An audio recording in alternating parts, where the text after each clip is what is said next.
Үй жағдайында сырники дайындаймыз. Маған керегі 500 грамм творог құрғақ болу керек. Бір жұмыртқа салдым. Енді бір ас қасық тұзбен кішкене ғана тұз саласыздар.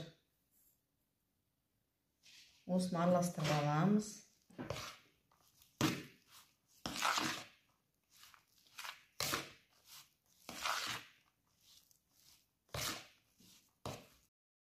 Жүз грамм ұн қосамыз.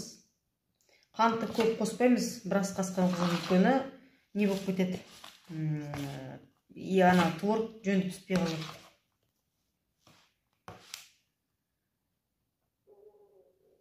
Болды біздің сырникіміз. Енді осыны былай төртке бөлеміз.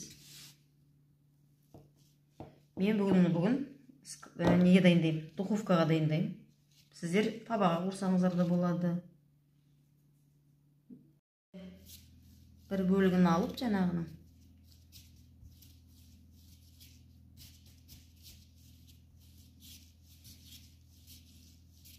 Осылай колбаскаға аламыз.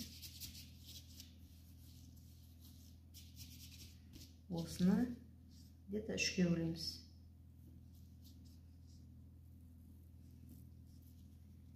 Енді үстемізді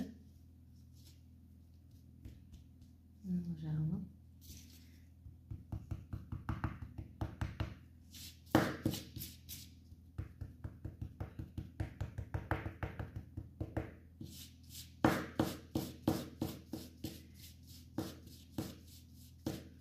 Осылай кішіріп беремін. Үлкен қылсаңыздар да болады, енді өздеріңіз қалай жақсы көресіздер. Мен өзі сырникті кішкентай болғанын ұнаймын, осындай размер маған. Мынандай стақан сіздердікі үлкен болса, ол да болады. Осылай кездестірем.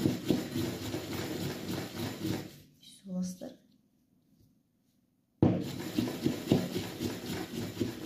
Осылай формасын шығара бересіздер. Листтің астынан сұйық майды жағып, нелерімізді қойып қойдық. Мен жартысын кішкентай қылып, жартысын үлкен қылып істедім.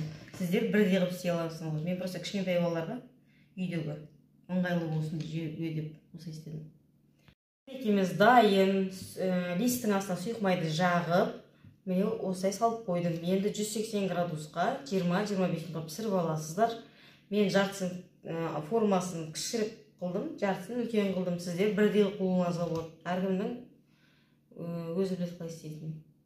Сырникіміз дайын, духовкада дайындадым. Сіздер табада дайындалсаңыздар болады, қуырып майға. Менің арнама тіркеліп, лайк басып, комментарий жазып кетіңіздер. Алдын ала рахмет.